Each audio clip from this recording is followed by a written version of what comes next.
ओए शेरू क्या हाल है? सर ठीक ठाक फर्स्ट क्लास। तबीयत ठीक है? ठीक है सर।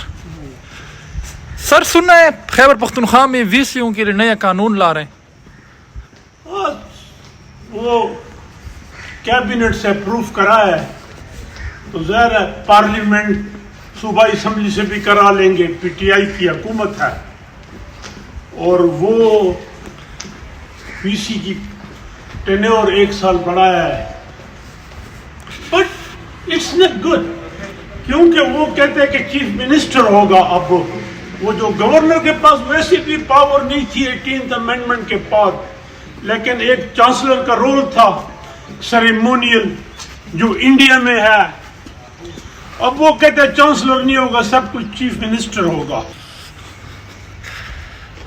और उसमें और वो जो कुछ पीएचडी के नंबर और वो भी कम किए हैं। I am not happy with this process.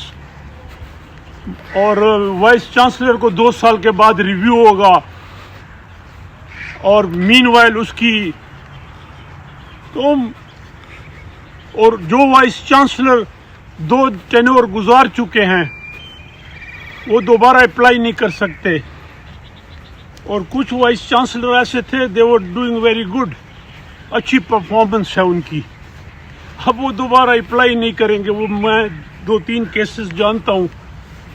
और कुछ बुग़्ज़ मुआविया में भी हो रहा है। ये चीफ मिनिस्टर एक गोमल के वीसी के बहुत खिलाफ था, तो बट इंस्टीट्यूशन बर्बाद हो गए। पिछले 2 साल से आपकी 80% यूनिवर्सिटीज के वीसी नहीं है खैबर पख्तूनख्वा में। तो किस्म मुख्तसर के अब चीफ मिनिस्टर साहब वाइस चांसलर उसकी पसंद के आएंगे, ऐसे बोल लो। ये एक इम्पोर्टेंट ऑफिस है और ये अमेरिका का एक सिस्टम होता था जो बाद में ख़त्म हो गया, स्पॉइल्ड सिस्टम। जो पार्टी पावर में होती थी वो बड़े बड़े ऑफिस अपनी पसंद पार्टी को दे देती थी, बट अब नहीं होना चाहिए। और वो जो मैंने तो पहले भी बोला, वो जो वीसीओ की केस चल रहा है लिटिगेशन, अल्लाह करे उसका कोई फैसला हो जाए।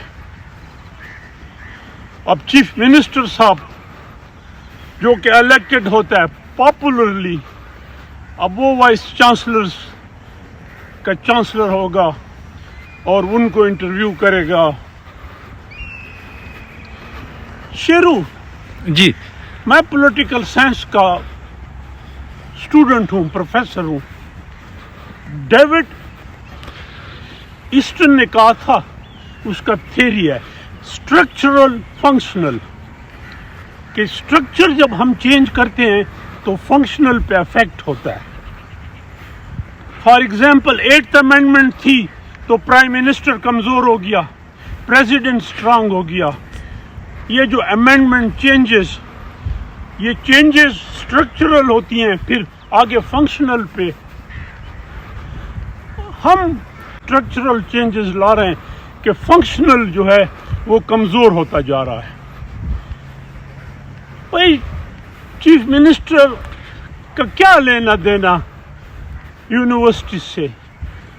एक सर्च कमेटी इंडिपेंडेंट हो, वो रिकमेंडेशन दे दे, वाइस चांसलर लग जाए। हमने इंस्टीट्यूशन बर्बाद कर दिए हैं, बी इट एडमिनिस्ट्रेटिव, और 1-2 इंस्टीट्यूशन को इतनी ज्यादा power they the at the cost of others. तो वो जो आपका सवाल था वो ये है कि पढ़ रहा था और अप्रूव करा लेंगे, और मैं समझता हूँ it's excess of exercise of excess of power. और जहाँ पावर एक्सेस करता है वहाँ it turns into tyranny, tyranny of judiciary, tyranny of parliament, tyranny of you name it. Democratic setup में अब हम कोई अथॉरिटेरियन सिस्टम में तो नहीं है ना, या कोई ملٹری ریجیم تو نہیں ہے، ڈکٹیٹرشپ بھی نہیں ہے، جمہوریت ہے، اسلامی جمہوریہ پاکستان. تو میں تو یہ کہوں گا کہ اب یہ جو میں دیکھ رہا ہوں وائس چانسلر چیف منسٹر کی پسند کے یا اس کی جو کلوز سرکل ہے ان کی پریفرنسز،